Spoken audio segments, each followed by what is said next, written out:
Hello friends, आपका स्वागत है डेली करंट अफेयर्स 2021। आज 3 अगस्त के करंट अफेयर्स के क्वेश्चन करेंगे सभी एग्ज़ाम्स के। तो आइए शुरुआत करते हैं पहले क्वेश्चन की। प्रधानमंत्री नरेंद्र मोदी ने हाल ही में किस डिजिटल पेमेंट मोड को लॉन्च किया है? आपके ऑप्शन है ई रुपी, ई पैसा, ई मनी या ई धन। आपका सही आंसर होगा ऑप्शन ए, ई रुपी को। चलो जानते हैं इसके बारे में कुछ। ई रुपी है प्रधानमंत्री नरेंद्र मोदी ने डिजिटल इंडिया मुहिम के तहत एक नया डिजिटल पेमेंट सॉल्यूशन ई रुपी लॉन्च किया है। एक अन्य डिजिटल पेमेंट मोड की तुलना में काफ़ी अलग है। खास बात है कि इसका सीधा लाभ लाभार्थी को ही मिलेगा और बीच में कोई नहीं आएगा।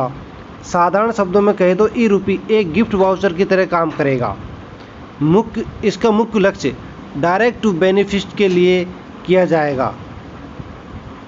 तो पूछा जा सकता है ई रुपी है वो किस काम आएगा? तो आपको पता है ये डायरेक्ट टू बेनिफिट्स के लिए काम आएगा और एक गिफ्ट वाउचर है और पीएम मोदी डिजिटल इंडिया के तहत किया गया है। नेक्स्ट क्वेश्चन,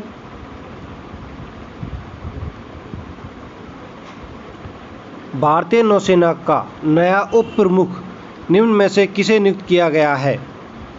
आपके ऑप्शन है vice admiral P Murugesan, vice admiral SN.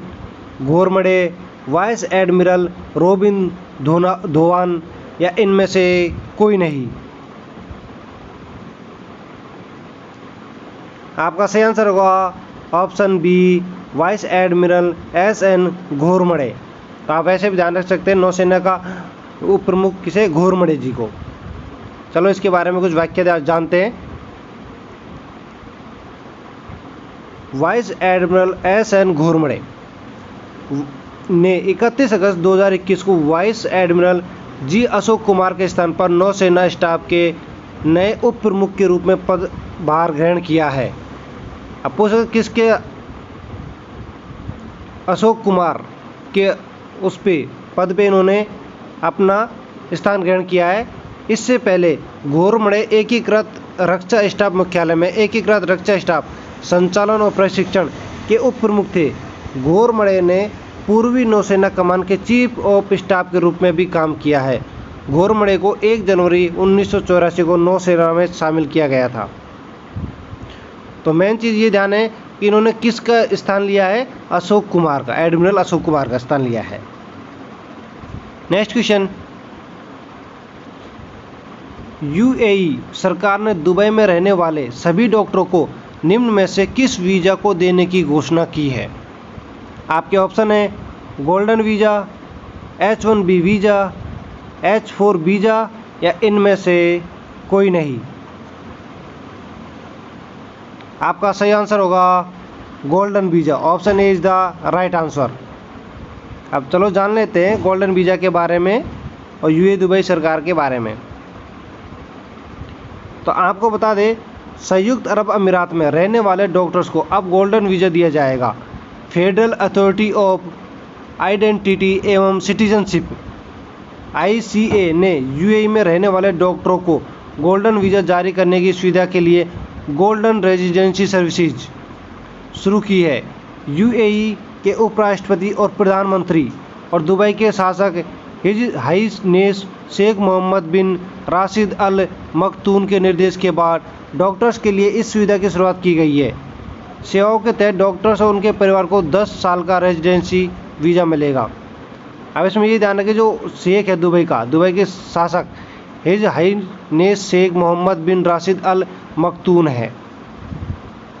और कितने साल के लिए ये मिलेगा? 10 साल के लिए इनको ये रेजिडेंशियल वीज़ा मिलेगा, डॉक्टर्स को golden visa. Next question, America ने रूस के राजनयिकों को कब तक देश छोड़ने का आदेश दिया है? आपके ऑप्शन है 10 अक्टूबर, 12 दिसंबर, 20 नवंबर या 3 सितंबर? आपका सही आंसर होगा ऑप्शन डी 3 सितंबर। चलो जानते हैं इसके बारे में कुछ। अमेरिका ने रूस के 24 राजनयिकों को देश छोड़कर चले जाने का आदेश दिया है। अमेरिका के आदेश के मुताबिक इन सभी को 3 सितंबर तक देश छोड़ जाने का आदेश होगा। अमेरिका में रूस के राजदूतों ने इसकी जानकारी दी है। इन राजनयिकों को जगह दूसरी राजनयिकों की रूसी दूतावास में तैनाती नहीं हो सकेगी। इसकी वजह यह है कि अमेरिका से इन्हें वीज़ा नहीं मिला है। इस वजह से इनको ये अमेरिका है वो छोड़कर जाना होगा। नेक्स्ट क्वेश्चन, हाल ही में किस मशहूर फिल्म समीक्षक का 74 वर्ष की उम्र में स्वास्थ्य संबंधी परेशानियों के चलते निधन हो गया है? आपके ऑप्शन है ओमपुरी, आलोकनाथ, राशिद ईरानी या अनु कपूर। आपका सही आंसर होगा राशिद ईरानी, ऑप्शन सी। चलिए जानते हैं कुछ फैक्ट्स राशिद ईरानी के बारे में। तो मशहूर फिल्म समीक्षक राशिद ईरानी का निधन हो गया है।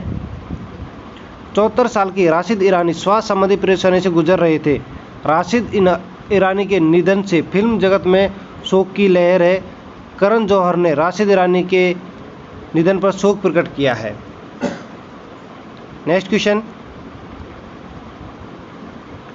हाल ही में किस देश ने 3 से 17 वर्ष की आयु के बच्चों के लिए कोविड-19 टीके लॉन्च किए हैं? आपके ऑप्शन है नेपाल, यूएई, भारत या जापान। तो आपका सही आंसर होगा UAE, option B is the right answer, UAE ने। चलो कुछ फैक्ट जानते हैं यूएई के बारे में और टीके के बारे में। तो आपको बता दें कि संयुक्त अरब अमीरात यूएई ने 3 से 17 वर्ष की आयु के बच्चों के लिए कोविड-19 टीके लॉन्च किए हैं। यूएई 3 से 17 वर्ष की आयु के बच्चों को चीन के सिनोफार्म कोविड-19 वैक्सीन लाएगा। तो चीन की सिनोफार्म कोविड-19 वैक्सीन को लगाया जाएगा। यह फैसला क्लिनिक ट्रायल और व्यापक मूल्यांकन के बाद लिया गया। अधिकारियों के अनुसार 900 बच्चों की प्रतिरक्षा प्रक्रिया के लिए परीक्षण की निगरानी की गई। संयुक्त अरब अमीरात में दुनिया की उच्चतम टीकाकरण दरों में से एक है। तब आपसे ये पूछा जा सकता है कि जो यूएई है वो 3 से 17 साल के बच्चों के लिए जो टीके का लगाएगा वो कौन सी वैक्सीन होगी? वो सिनोफार्म, चीन की जो सिनोफार्म कोविड-19 वैक्सीन लाएगा। नेक्स्ट क्वेश्चन,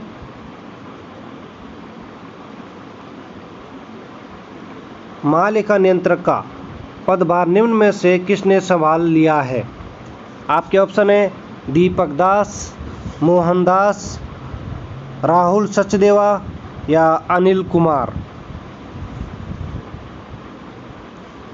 आपका सही आंसर होगा Deepak Das, option A is the right answer. चलो कुछ जानते हैं इसके बारे में। दीपक दास ने नए मालिका नियंत्रक का पदभार संभाल लिया है। 25वें मालिका नियंत्रक का पद संभालने वाले दीपक दास भारतीय सिविल अकाउंट सेवा के 1986 बैच के अधिकारी हैं। इससे पहले विभिन्न मंत्रालयों में महत्वपूर्ण पदों पर रह चुके हैं। उन्होंने विज्ञान और प्रौद्योगिकी, पर्यावरण और वन तथा गृह मंत्रालय, उद्योग, संवर्धन तथा आंतरिक व्यापार विभाग और केंद्रीय अप्रत्यक्ष कर तथा सीमा शुल्क बोर्ड में भी अपनी सेवाएं दी हैं। तो इसमें मोस्ट इम्पोर्टेंट बात आपको यह याद रखनी है कि कौन से महानियंत्रक लेखक है? 25वें हैं दीपक दास। नेक्स्ट क्वेश्चन, विश्व रेंजर दिवस, वर्ल्ड रेंजर डे निम्न में से किस दिन मनाया जाता है? आपके ऑप्शन है 10 अगस्त, 31 जुलाई, 15 मार्च या 20 अप्रैल। आपका सही आंसर होगा 31 जुलाई, 31 जुलाई को। चलिए कुछ जानते हैं विश्व रेंजर दिवस के बारे में। विश्व रेंजर दिवस हर साल 31 जुलाई को मनाया जाता है। यह दिवस ड्यूटी के दौरान मारे गए या घायल हुए रेंजरों की याद में और दुनिया के प्राकृतिक और सांस्कृतिक विरासत की रक्षा के लिए रेंजर्स द्वारा किए गए कार्य का जश्न मनाने के लिए मनाया जाता है। और आपको बता दें, विश्व रेंजर दिवस उनके महत्वपूर्ण कार्यों का समर्थन करने का अवसर प्रदान करता है जो पर्यावरण अभियान से लेकर शिक्षा तक है। विश्व रेंजर दिवस अंतर्राष्ट्रीय रेंजर महासंघ द्वारा मनाया गया। पहली बार कब मनाया गया? ये 2007 में मनाया गया था विश्व रेंजर दिवस। इसी के साथ में हमारी आज की क्लास समाप्त होती है। चैनल को सब्सक्राइब करें एंड कमेंट करके बताएं कि क्लास कैसी रही और अपने सभी दोस्तों के साथ में क्लास को शेयर करें। Thank you, bye bye.